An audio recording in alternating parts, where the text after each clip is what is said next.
This conference will now be recorded. Okay. Well, good morning. It's August 4th, 2020. Today, we're going to be talking a lot about what's happening in our market, the changing market. I'm not doing my market trends. That's next week's class, but this is just what's happening right now. We're at a point, from what I can tell. The first thing I have up here on my screen is an email from called Domus Analytics. I don't know if you're familiar with who they are. They're actually a company, morning Anjali, that work MLSs. And I first became aware of them probably 2 years ago. As you know, I serve on the MLS committee evaluating different vendors that might be incorporated into our MLS as a subscriber benefit. And Domus Analytics, which is a new company, was one of those. They are a company's headquarters in Reno, Nevada, basically a team. And there we go. No, I don't want that. There we go. Anyway, they're a husband and wife team, and they're kind of growing. And we reevaluated them a couple weeks ago, because on Fridays we've been going through a bunch of vendors again with our shared database, people that potentially might be brought up. Anyway, Domus Analytics has done an analysis as part of their presentation to our shared database on what they are seeing data, do trends, they do all this stuff. So I got this email, which is really interesting. And of course, this was he sent to every. But again, he says, I've been saying to market and training to watch the leading indicators and a few specific metrics for a shift in the market. The shift happened in July 2021. And we're seeing this. There were wiggles in June, and it was confirmed in July. And I watched everyone's stats each month, and general trends that I've seen that just released increased markedly. New contracts flattened out. Days on flat, increased. MSI, AR increased sharply due to the positive shift in inventory. Closed sales decreased. And what I consider a critical metric to watch for an indicator of behavior. Originals priced on new listings stayed flat or fell off. So again, he does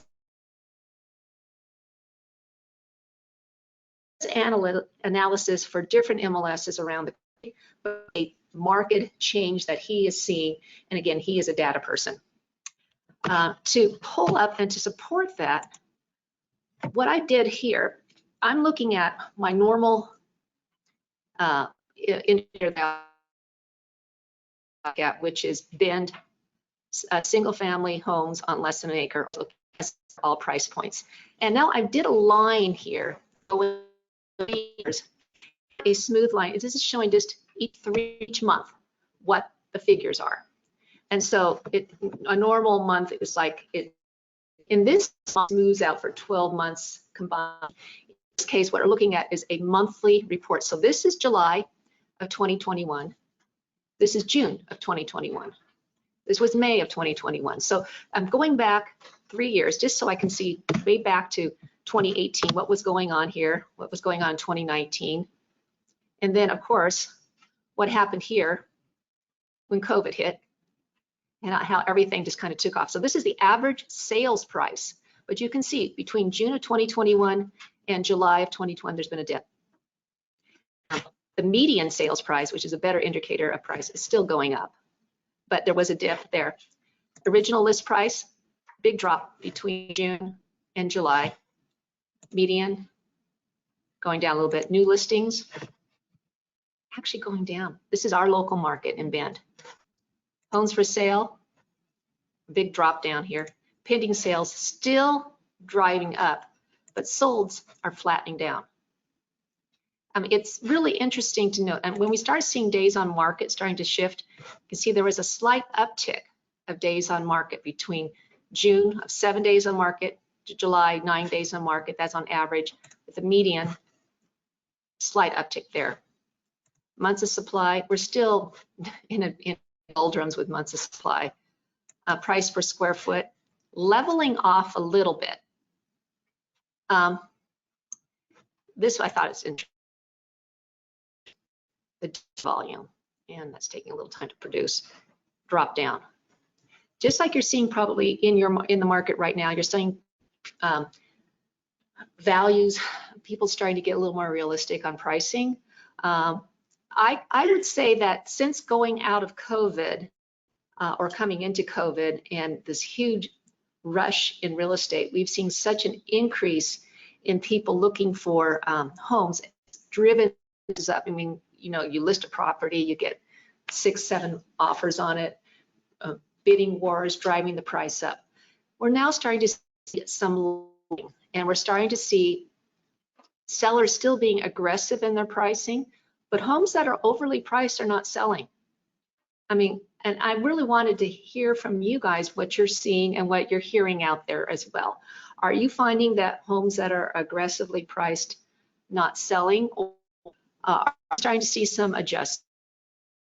Yeah, Cinda? I think it's happening. What I'm finding, yeah, is you'll see it listed for maybe a week and then it drops. Mm-hmm. So a lot of quick drops. Is anybody else seeing that? I'm seeing more drops than we have in the past. Yeah. And then I'm not seeing as many homes on the market. Right. What about pricing? Are you seeing it markedly softer, you know, above $1 million, above $1.5 million? I'm still having $1 million pricing, but if you look here, here, this is 24-hour hot sheet. This is everything in our Central Oregon. 6 listings, 39 pending. So more listings than pending. Price change 26 price adjustments, and the price changes are probably, I would bet all of them are price reductions. Yeah. We're seeing things hit the market. I've talked with our brokers, like, why I'm not getting any showings, and it's like there is more inventory to pick from. Also, if you go back to the chart again, look at what happened last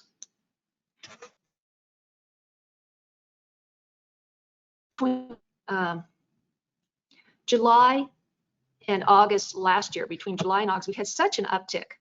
And then that's dollar volume. I should actually look at pending sales, excuse me.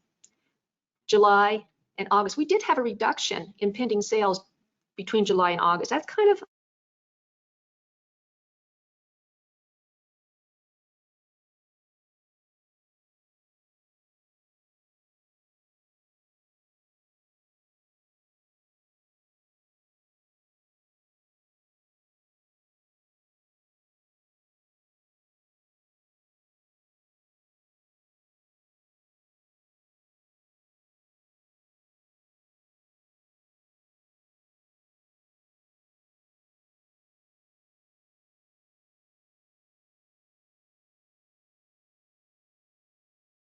don't know for sure what's going to happen here. And I just wanted to open this up a little bit to hear what you guys have to say. So I've got a few people here. Can you guys hear me okay now? I hope you can. Experiencing network connection difficulties. Yeah, I can hear you okay now. It just for a second there got patched out. Okay, great. Sorry about that. So you guys online, what do you see? What are you hearing? Are you seeing the same thing we're seeing here? I would be curious to see if other people are seeing a serious decrease in showings. Mm-hmm. Or, I mean, Tina, how many showings did you have on that other market, right? Oh gosh, I had a lot of showings. It took a little while for that one to sell. But I had a lot of showings, a lot of good activity for houses. Yeah. And it took, what, 3 weeks? Yeah. How many, did you have multiple offers? I did at the end, yeah. Yeah, but Oh, look, I have did a at lot. the end, but after 3 weeks? Yeah. Yeah, And but then I had a lot of people that wanted to make offers with contingencies. Yeah. My seller would take it. I mean, I probably had 20 people that wanted to make a contingent offer. Yeah. What was the price, was it price on It was originally 849, we took it down to 800. I mean, even at 849, we got a lot of activity. it? You had to reduce it before you sold it. Mhm. We did. Mhm. You were on review too. Our reviewed is a tough one, yeah. Is it pending or is it active? Okay. But it's got the master upstairs, if the master was on the main, Mhm. I think we sold it. Mhm. Yeah. Yeah. But I have one on Quincy. Is it only the one? Are you getting I'm that? getting a couple showings a week. which is not what we're used to. Yeah. That's what, Yeah. I think it's kind of normal. That's more normal. A Yeah, normal I think couple it's showings a week is normal.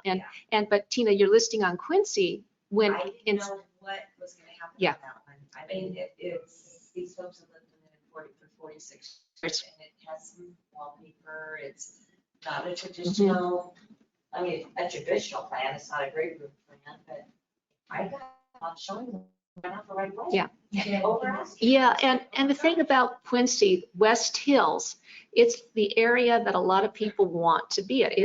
Your home, I got word from Rob, his listing on West Hills that we entered into contract, we activated it last week on contract. We made it pending last night. So he, I don't know yet. He just texted me last night, said, would you mind making it pending? He did. It's one of those scenarios where I don't know, the right house at the right price in the right area will sell if it's appropriately. And I mean, in these homes, you priced, both you and Rob priced your homes under $1 million. Yeah, they're under $1 million. I was nervous, because there was a house on Trenton, I think it was, that, I think it said 850. Mhm. And so it's like, when I was at 950, it's like, no, that was my other, I would ask people, like, well, there is definitely some fixing. It's livable, it's well maintained, carpets are fine. It has white appliances, the master bath, some updating. It was very small, so I think they for Yeah. 2 rooms or something, but, so there was some weird stuff in it, so I didn't feel like I was. But wasn't it? I guess one of my questions here people are seeing is like, how much are you seeing people having a willingness right now to go and do like major remodels or fixes? Right. Or are we seeing, it seems like I'm seeing, it's always been like this, but houses that are modern and beautiful, going like that. Mhm. Seems like, but how much are people seeing a willingness of people to do remodels or updating or? That's a good question. You know, And materials are so expensive, right? And so I'm wondering, there's more people over here. I'm wondering, like, what people in that market Yeah. also. Well, from what I can tell, Angeli, if sellers are pricing their homes, take into consideration there are for updating in there. The homes are selling if the value can be seen there. For instance, Rob will tell us house on West, photos are really good. There's a lot of unfinished projects in that house. And if the projects had been completed, Rob would say he would have listed at 1.1, maybe 1.2. But they're still not done. So he listed it under 9. And so again, I haven't seen the So paper. under nine. Not under 9, excuse me, under $1 million, 950. I think it's what we got priced it at. And the thing is, the photos that we took show the house really well. They don't show the unfinished project. So people got there and then they were able to see. But again, still indoor, side, you got all that sort of stuff. So what I am personally starting to see, people are pricing as if what they hope they would build up to. They're not getting that price right. I'm seeing that if our price for what the value now, based upon the comps and things that have been selling, Based upon closed end. close, right, based upon things, if you're pricing according to accordingly and taking that into consideration. So for a house that needs a couple $100,000 worth of maintenance or upgrading and things like that, take that into consideration and price it knowing that a buyer is going to have to take that on themselves. And when you have limited inventory, they will take it on because what else are they going to buy? With understanding that it may take some time to get it done. You know, there are limited number of vendors out there, tradespeople. There's not enough plumbers. There's not enough finished carpenters. There's just not enough people to do the work. I mean, what are you seeing, Debbie, out there? Yeah, the buyers just aren't out there like they were before. They're not. Yeah, it's just more traditional, I think. It's like the higher end homes, there's just less showings. It takes longer to sell. Getting back to normal days on market. I'm curious what's going to happen with days on market, because right now, again, median days on market is still, we're at 6, you know? So, or actually, is it 6 or is it 5? for July. Median days on market, all price points in Bend. Now, if I put in just say or 70 or more, so we're going to get to a higher price, I'd have to do $1 million or more. Yeah. Yeah. Yeah. The thing that I wrote a blog about this, and I don't know if you guys have seen this one, but I think this is really significant. What week or this last month, it was last week I got it published. Bin Luxury Homes, what's happening? I've had 2,100 views on this. It's kind of interesting. And if you look at the chart here, I did an analysis going back to 2011. This is $1 million homes in Bend. So the blue line is $1 million to $1.3 million. The red line is $1.3 million to $1.6 million. The green line is $1.6 million to $2 million, and the purple line is $2 million or more. So we knew that during the recession we had no $1 million buyers in town. Nothing. $1 million homes were, you know, in stress. There was no one buying that. Then starting in 2013, we started having a few homes over $1 million hit the market and selling. 2016, 2017, and then all of a sudden here, 2018, 2019, here's COVID, 2020, you know, right here after into 2020, all of a sudden this huge spike in $1 million homes. Are there more $1 million few? There's some like in Tethrow and Northwest Crossing, but those same homes, you know, 5 years ago wouldn't have been priced the way they are. You talk with brokers, it's like, I can't believe the prices that people are willing to spend for these properties. This correlates huge to lack of inventory and increase in building costs. Think about how much things are costing now to build these properties. When lumber prices went from $300 per 1,000 board feet to $1,000 per 1,000 board feet. I mean, when that huge spike, that's 3 times the price. That now lumber prices some, but it's a lot of supply and demand. It's the Chinese embargo that happened, which I think has opened up some now. There's so when COVID, there's a lot of building suppliers who shut down their factories thinking everything was going to be gone. I mean, they had to work from home, and factories required people to be physically in the place, and so they shut and curtailed that business. So there ended up being a lack of new buildings produced. So that created a shortage because everyone's staying from home. It's like, well, if I'm at home, I better get to that remodel job. Think of what happened at Depot and how all those places had all their stuff, you know, sold out so quickly. So it's a real. I don't know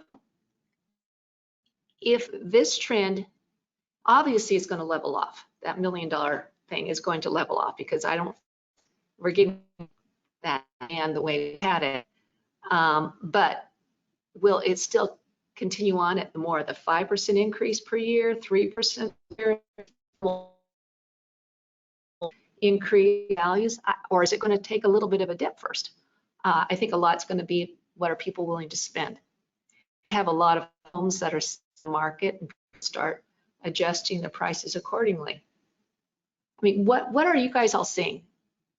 Are you seeing the same, the reality of what's happening? You are, yeah.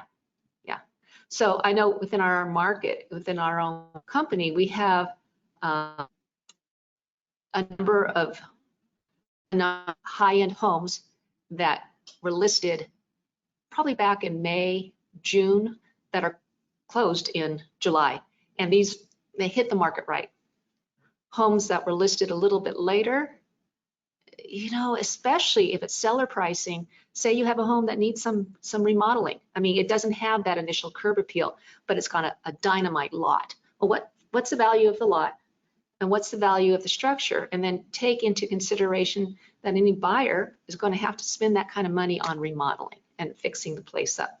And it's a hard thing for a seller to get their minds wrapped around it because they've heard for the last year that we're in the hottest real estate market that we've seen.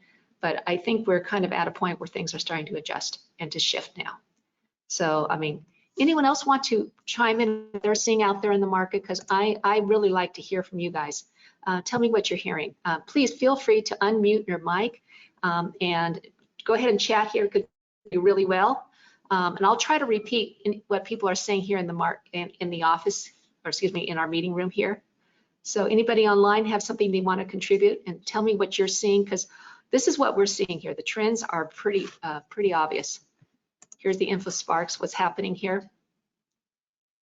And again, for the people who came in late, each mark here is a 1 month's worth of supply. And I went back one month's of data, I should say. So the fact that the solds are starting to tip down in July compared with last year, this is a big difference, big difference. So if it's lack of inventory, but it's also a change in the market.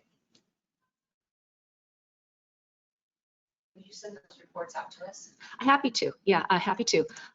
Happy to send these things so you can see what these are. It's really interesting stuff. I'll see, what are you hearing from people who are walking in here? Kathy sent me an email because she's driving back from the coast today. And she said that when she talks to people who are when she's on floor, is they keep on talking about, they're waiting for the bubble to burst for prices to come down before they buy. Are you seeing things like that? Are you hearing from people on that? We're not going to bubble burst. This is not 2010 where the inflated prices were based upon people speculating on housing or flipping homes where there were no dog loans. That's not the scenario, and we're not seeing that. All the bubble isn't going to burst. We're not going to have massive foreclosures. People do need to say they are behind on their mortgage payments due to COVID. They've got so much equity in their home they can still sell without even having to go into a short sale. Evictions. Now that's interesting. Did you? I'm curious what's going to happen with that. Me too. That's what I think is going to change.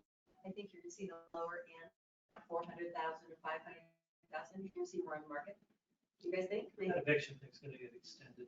But it was.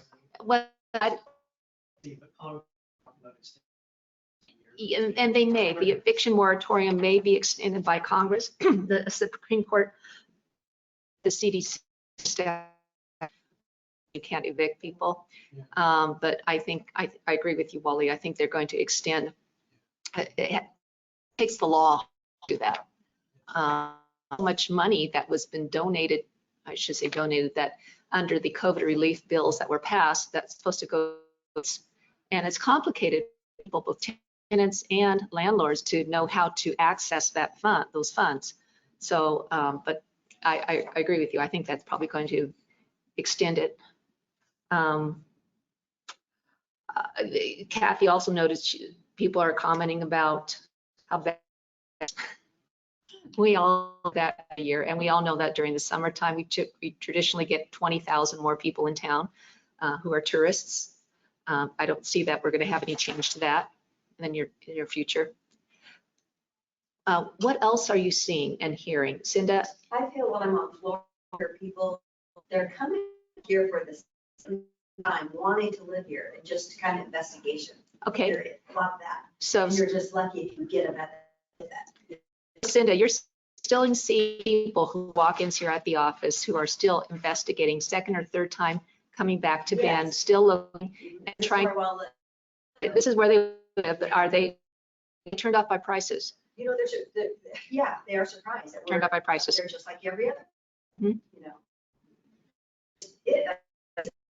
they have a first time buyer, which I do, and they are approved for 600,000. We're looking at 550. Mhm. That's First, is $500,000. I know. Time. For- Right. Yeah, Well, I know. people buying, spending 4 or 5 or something just a few years, 200,000, 50. Our market under 5 has just totally disappeared. I mean, if you look at, even if I go here, just look at what's happened to the 205 or less market. It's gone. There's nothing. The 3, there's nothing left on that either. This is in Bend. I mean, 19 You homes. almost can't do that, right? No, I know. No, I mean- Redmond, same scenario. I know. Redmond's gotten inflated. It was always like the affordable option to Bend, you know? It's, I've definitely had a lot of conversations about people thinking that there's gonna be a bubble, just like what happened before, you know, in 2000. so, But it's like, it's just keep going back and it's just that conversation. These are completely different circumstances than what happened. and when you have that And I definitely see that, I mean, people say that to me also. and so when people are asking you about the bubble, and so do you think that when you have that conversation, you're able to let them know that this is, do they understand and accept that this is different circumstances? I think a lot of people do. I've been having this conversation for months, to Mm-hmm. be honest. Even when the prices were jumping up, I had people say, oh, we're just gonna wait until it busts again like it did before. And I'm just like, it's not gonna happen No. like it did before. Not So in, these circumstances are completely different than last time. not until our month's supply, again, if you look at month's supply, again, July 0.1 month of supply, and get back to having a more balanced market till we get back to like 4 months of supply. And that's still a seller's market. You think about it, seller's market is saying under 5. 5 to 7 is considered balanced. Anything over 7 is a buyer's market. And so we have not had a buyer's market forever. I mean, it's not been since the coming out of the recession that we've had a buyer's market. So right now, sellers are still definitely dictating, but homes for price or have issues are not selling. We're just not, I mean, I've talked to a couple of brokers who listed homes under 6, thinking they're gonna fly over here in Bend, and I'm hearing from the back, I'm not even getting showings. What's going on? You know, with my home that's priced, I think, extremely well for the market. Are people just like, is the brakes been shut off? I mean, or pushed on, the brakes shut? Are people just not looking? Has coming COVID restrictions changed people? That's something that we haven't talked about. Are you starting to think that the stay-at-home orders, when those lift, when the mask mandate, we're going to go back into a mask mandate, because portions of the country are, but has that changed the process of people? I got to get to the city, I got to get to a more rural setting, not that Bend's rural any longer, but to a more open setting where, you know, I can see living, hiking and camping and go and things like that. Has that changed the mindset of people? Have you heard that? How about you online? Have any of you, please feel free to just jump in anytime, because we can hear you really well. I'd love to hear what you have to say. This is Julie. I was just gonna say, I haven't heard that so much. I feel like we're such a destination spot that most of the people who've been wanting to move here knowing that they're gonna be able to stay at home. But Julie? I do feel like, yeah, can you hear me? Yeah, I can hear you now. Okay. Just from what I've been hearing on floor, You're it in and seems- out. Oh, I'm tuning out. Oh, okay. I can hear you. I can hear you right now. Okay. On floor, I usually feel like a lot of I hear people you who now. are. You're just cutting in and out. I'm so sorry. Oh, that's okay. I could just type it. Anyway, Sorry. Any I- contingent offers coming across here and making it? continuous, good question. Good question. Yeah, and I know, Tina, you were saying that your sellers on Butler are not willing to contingent on Beginning, I think if it would have went over 30 days. if it gone over 30 days. Considered it, I still have like 2 people or 3 people call me. How's it going? How's it going? Right. So, first, you know, Cindy, that's really interesting, because in July is when I first started seeing some counter offers, seeing sellers counter. Sometimes it was just terms, but sometimes I'm starting to see sellers counter, and I'm starting to see some negotiation over price, and I'm starting to see some buyers come offering and asking price, and especially if the home has been sitting on the market for more than 2 weeks. So they're coming in. Now, if you see someone just had a price reduction, and so the seller has finally done a price reduction, maybe a significant price reduction, and now the buyer's coming in under that asking price, that new adjusted asking price, maybe that's pushing it too much. But people who are coming in and offering full price on that lowered price, I'm starting to see some of that happening. And in fact, we had one of our brokers had a buyer who offered on a property like that had just had a price reduction offered under that and got outbid. So again, once the price lowers to a level that may make sense for the market, there are opportunities there. Or for something that someone's not done that price adjustment, it's just been sitting out there. I'm seeing that sellers are starting, some sellers those who have really good agents who are really telling them what's going on in the market, they are being realistic. And if they get an offer that's under their asking price and they haven't made that adjustment, they're looking at it. Maybe countering, but maybe not countering back at full price, because we finally got an offer. We've been on the market in the super hot market for 3 weeks, had nothing. We found an offer. Let's look at this seriously. We've also had added some scenarios recently in which we've had sellers with real, I don't want to be rude about it, but really arrogant attitudes. It's not our sellers, but other sides have some transactions in which it's like, take it or leave it. And it's like, well, sorry, because there's other opportunities out there.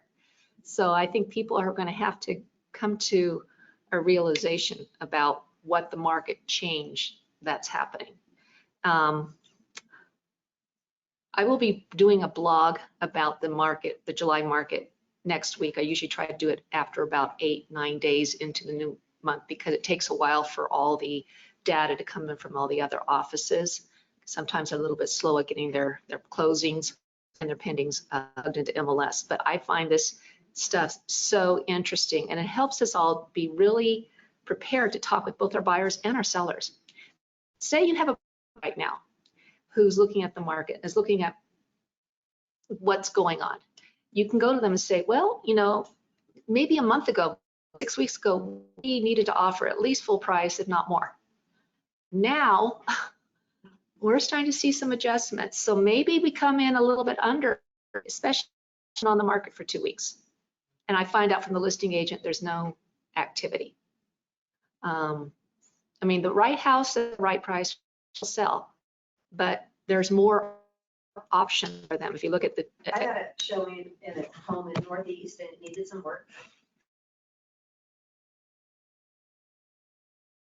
And offered $1,000 on them. I went, well, that's kind of pushing it in this market. Right. But so I said, let me see what's going on with it. And actually the agent was excited. Excited to bring it in. And I thought, whoa, that's changed. Excited to get an offer, 25,000 under communication with the other agent. Say, bring it to me, please. Let me see what I can. Didn't get it because somebody came in. Someone else came in. But still, that's pretty interesting. Yeah. Actually, sometimes when you're getting a buyer, that one offer could trigger other offers because you have people floating out there, and all of a sudden the listing agent will say, hey, this other person I have, and are you interested in bringing an offering? And so but that's being a good listing agent to try to bring in more offers and at a better price. And actually, when I phone call, I said, if you decide to write it, I don't want to insult you. Mhm. This is what's going to happen. Yeah.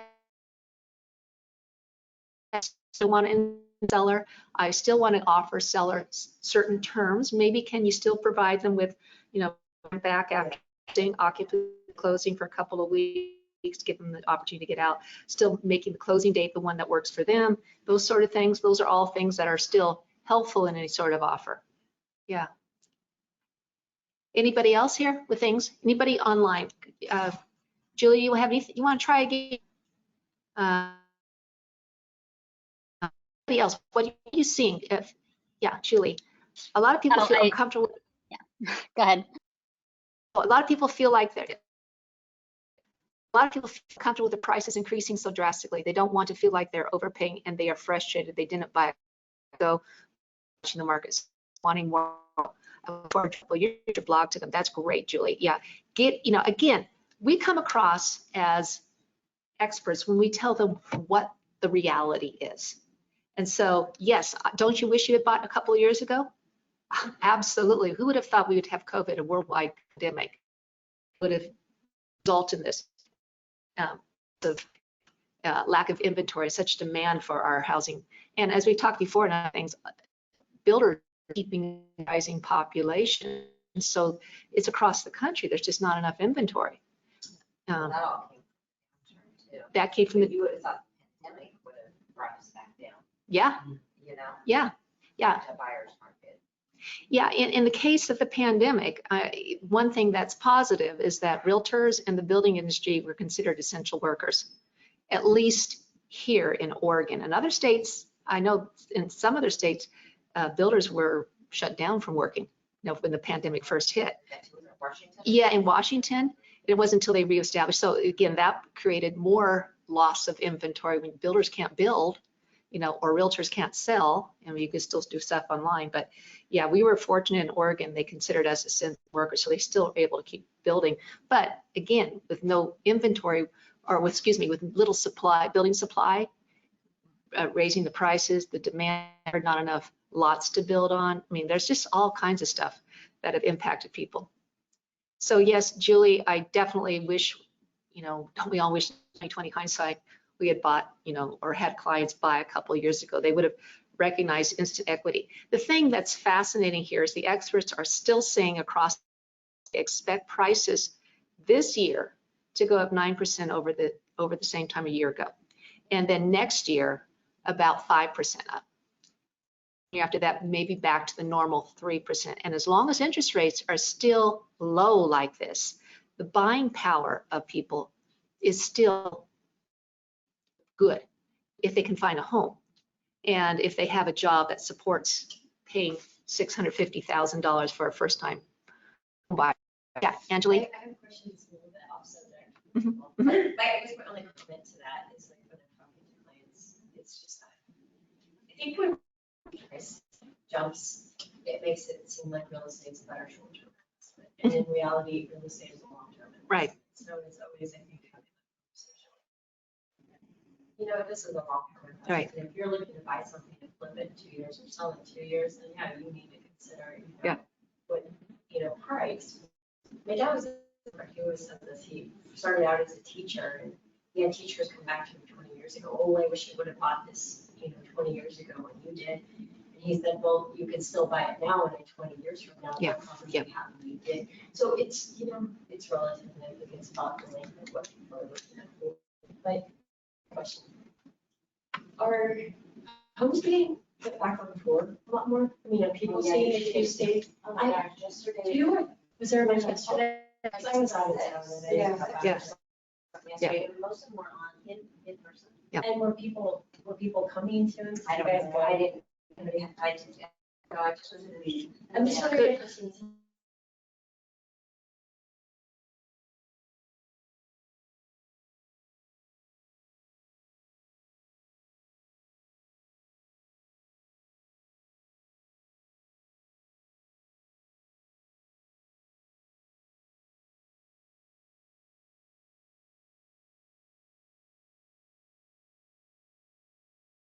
Which I think is very valid.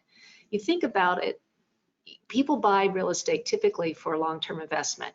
And her father had been a developer 20 years ago and talked about, yeah, the prices were this, but you don't buy a house to flip it typically. That's the issue we had during the housing crisis when people were flipping homes.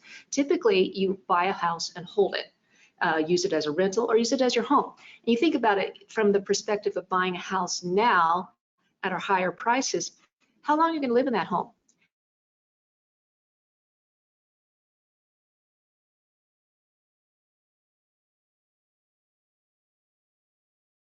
Yourself into your own long-term wealth generating mechanism, which is your house.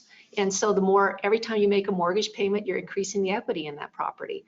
And so you're building wealth. And so, yes, and that's very, very valid.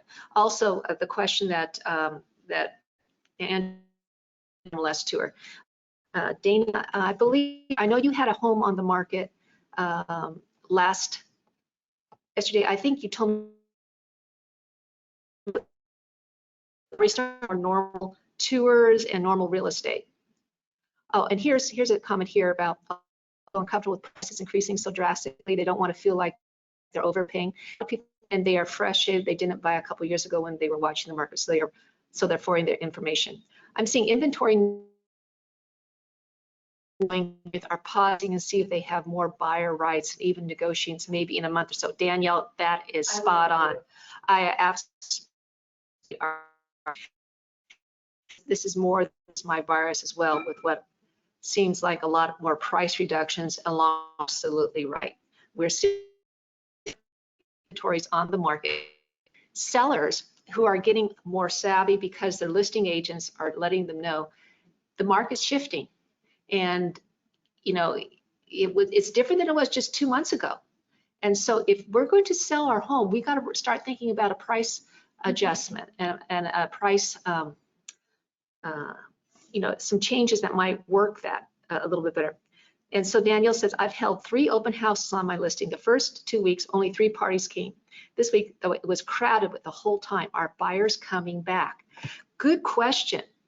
What are you guys thinking about that? Are you seeing buyers coming back? I'm personally seeing, I know at our office this last week, God, Friday, we had so many walk-ins. We had a lot of activity. That's why I put out the email I did. We had some really good things happening here at the office with people here. We have that a little bit of a downturn with, let me throw this out here again. New listings slightly uptick. Let's see, what was I looking at here? Homes for sale. This is the actual homes for sale. So we're down again as far as homes for sale. But if I go back here and look at the bar, 2 years comparisons. So July inventory. So this is just looking at July of 20 versus July of 2020. Again, we have very, very few homes for sale. Pending sales down though, because there's no inventory.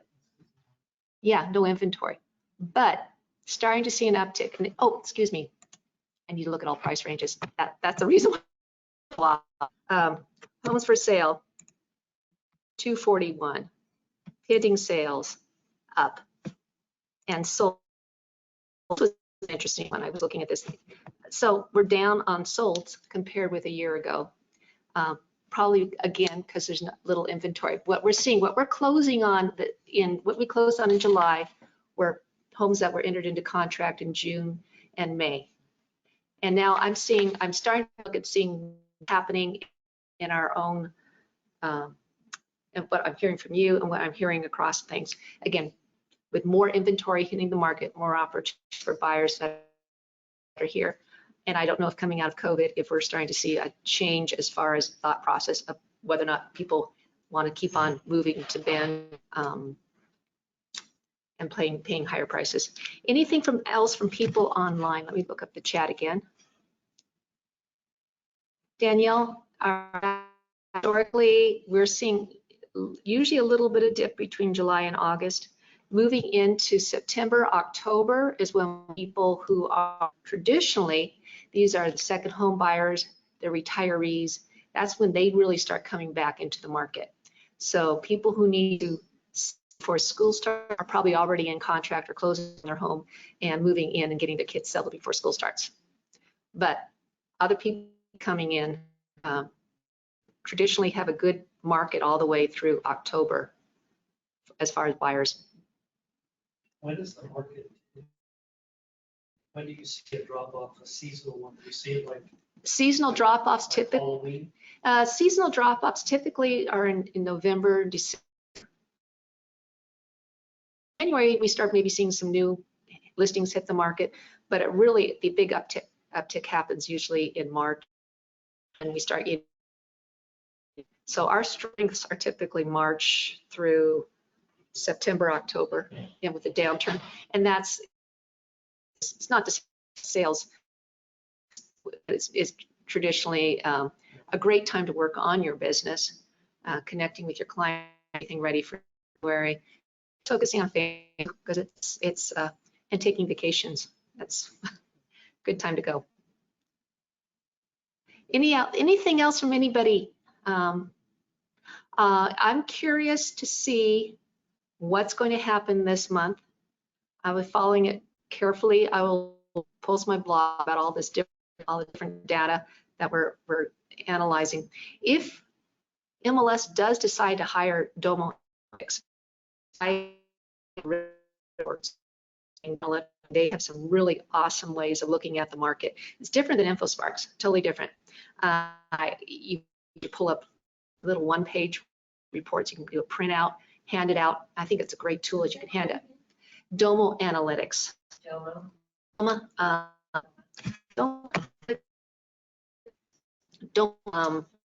Let's see. Domus, D-O-M-U-S Analytics. Yeah, it's work. It's a little tricky. There is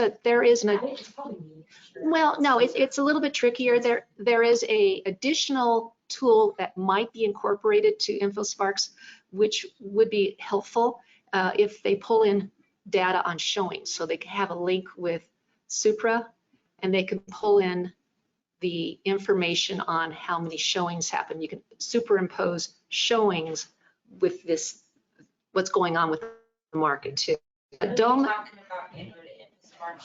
No. Additional?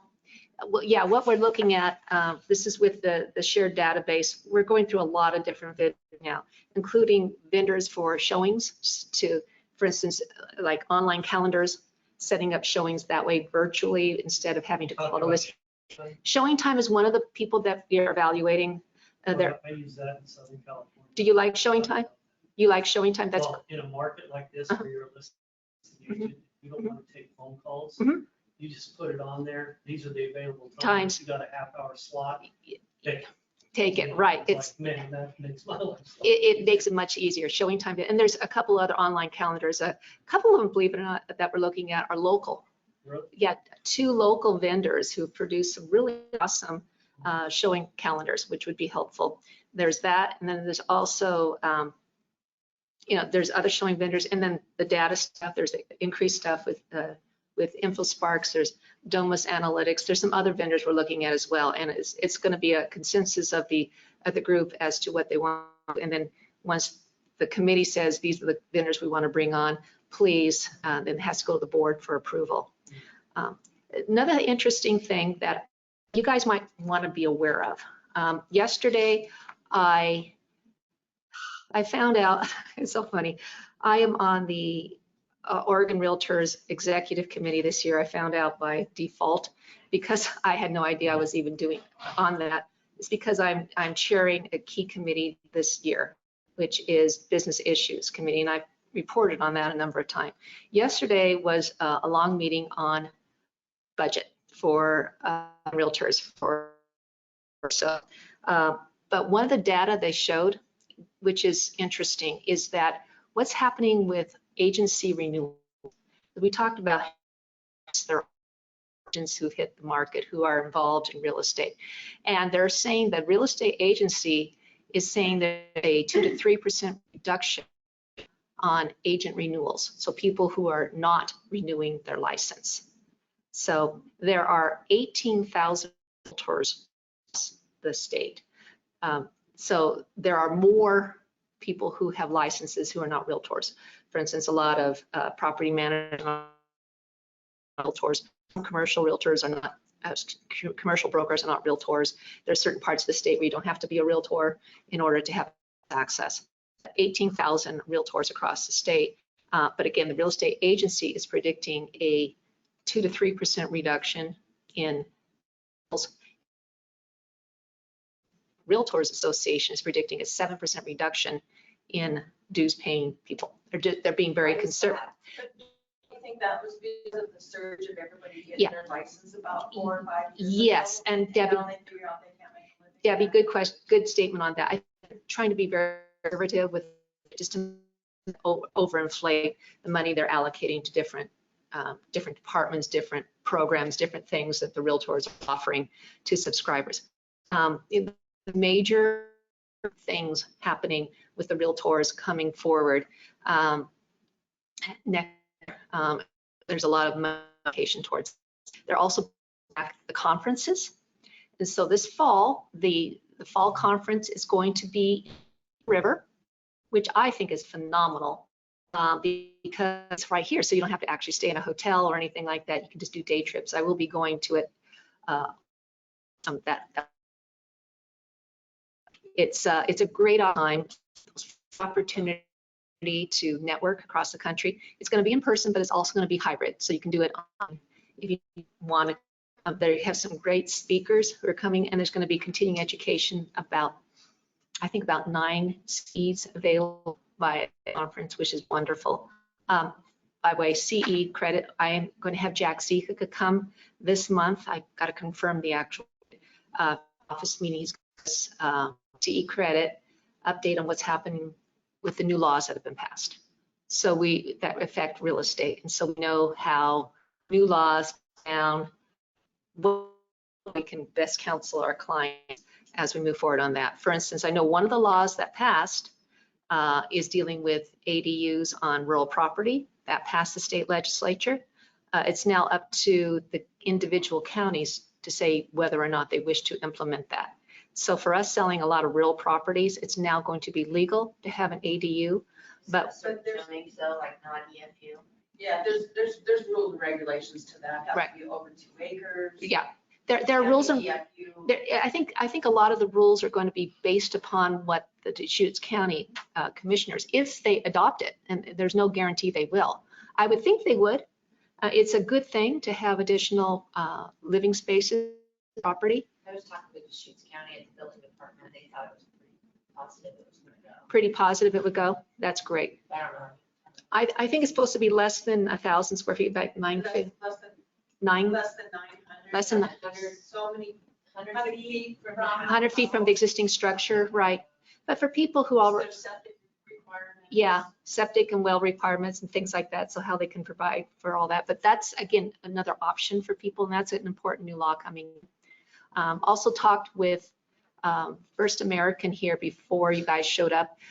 They're looking to bring in a water class, something to deal with what's happening with our water situation. And we were talking about that a little bit before we started this today, because I live in Mountain High, as you know.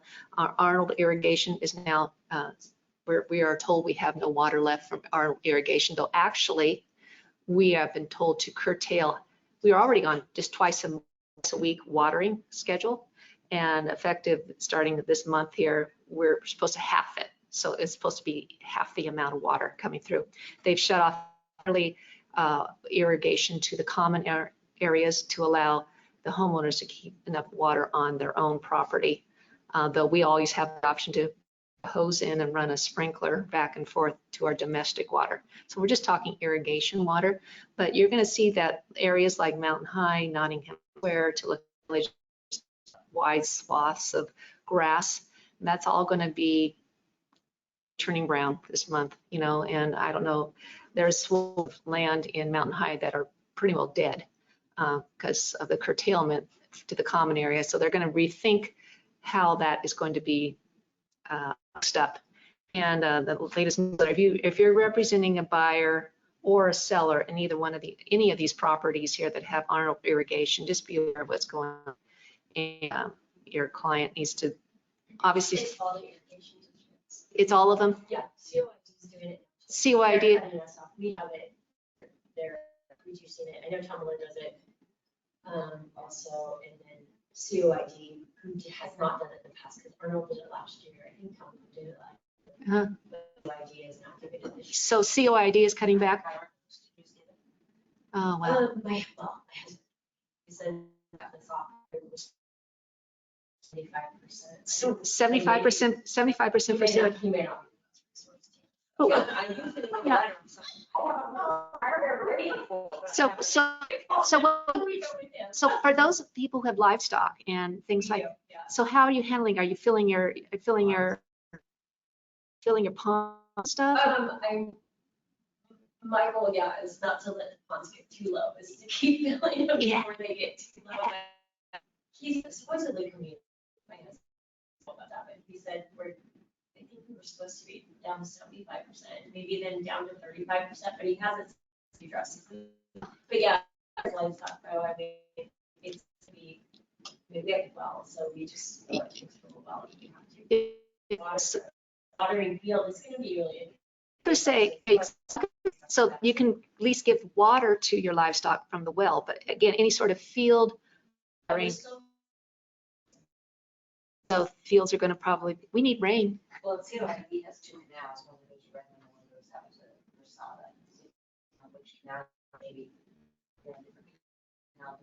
I'm on just. Versada, you're on the Versada, okay. Okay, so that might be, it might be this. Wow, oh, so everyone be aware on our MLS Central Oregon forms, there is the advisory connected to water. And so we should probably be incorporating that more and more into any rural transit. The spotted frog one, yeah. Is and there another one too? It's basically a spotted frog, but it's a warning to anybody who's on a canoe, anybody who has nation rights, anybody relies upon things like that. It's just, it's a great risk management tool and a great advisory to let your client be aware about it. It's important to also let, I do opt into this, that the irrigation districts are trying to pipe. Yep. You know, and I think that sometimes just people really understanding that if they're buying property and it's adjacent to the canal, you can. And I mean, I know it's happened and it's come up and stuff like that, but it's like really people understand. Right. I think ultimately the goal for a lot of these districts is. Right. Yeah, if they can pipe the water, you know, in the canals, that keeps less from seeping out of the canal, because canals are made of lava rock. They're very, very porous, and a lot gets lost that way. The thing, the balance on that, because this has been going on for 100 years, the aquifer is higher as a result of the water seeping out of the canal, which results in when you dig a well, you don't have to dig so far. And so as more of the water gets piped, or we have less water flowing in there, it's going to impact people who rely upon wells. And are you going to have to dig deeper than 400 feet, maybe 800 feet to hit the aquifer? Well, and nature. Nature, I mean, there's yeah. all of these other things Yeah. These canals will feed and feed the trees. Absolutely. So yeah, it's a whole thing. It is, and again, we had these canals for 100 years. It's changing it. The more we pipe them, obviously, the more water that will actually get to the destination that is normally intended for farmers who can then water their crops. However, the spray water, as we all know, half of that gets evaporated. So I've seen more and more farmers operating the piping at which they have a spray going down lower. Have you seen that too? So instead of the big massive wheels that spray everywhere, have the water that's coming out at the lower end of and it's going more directly into the soil. So less is lost to evaporation. I mean, the more efficient we can be, limited resources here. We keep building, but no one has talked about the fact that we don't have enough water, domestic water coming in through the Tumalo watershed, nor out of the wells that we use for our own water in the city of Bend. No one has said anything about that. Tahoe, when they put a building moratorium on new construction in Tahoe. Talk about price increases. You could no longer build. And they were talking when I left that area of building moratoriums in Reno Sparks. I mean, because again, lack of water, that was the concern. Get to a point like, no, it's just something to be aware of and be. Yeah. Domestic water, I think about it from the watershed. It flows down there, gets into now they just did recently fix that pipe, and that would happen in the last, few years when they have new piping from Bridge Creek all the way down to and efficient pipe wasn't losing thing, and they could turn on and off. The old pipe was only on, full off. We need a little bit or we need a lot, so it's more efficient on the use. And then the supplement comes from wells. So does anyone else online have anything else they want to share with us before we're done for today? Anything else you want to put on the chat, or if you want to unmic yourself? Anybody?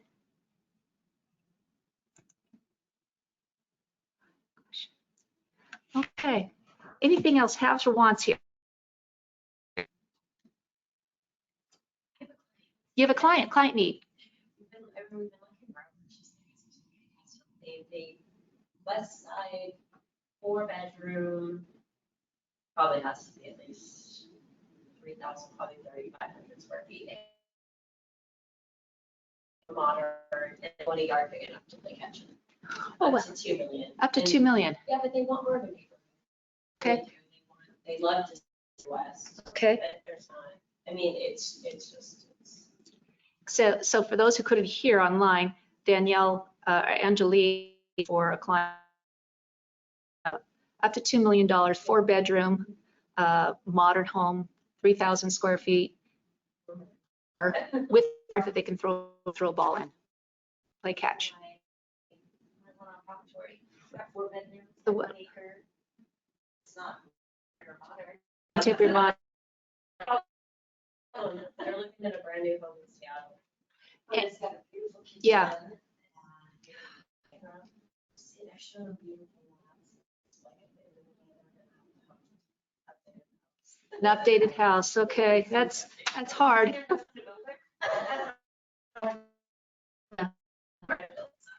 I'm looking for that one too. Oh, you are too, Danielle. I know, forever. Oh, gosh, yeah, be a lot of people looking for that. So modern, it has to be modern.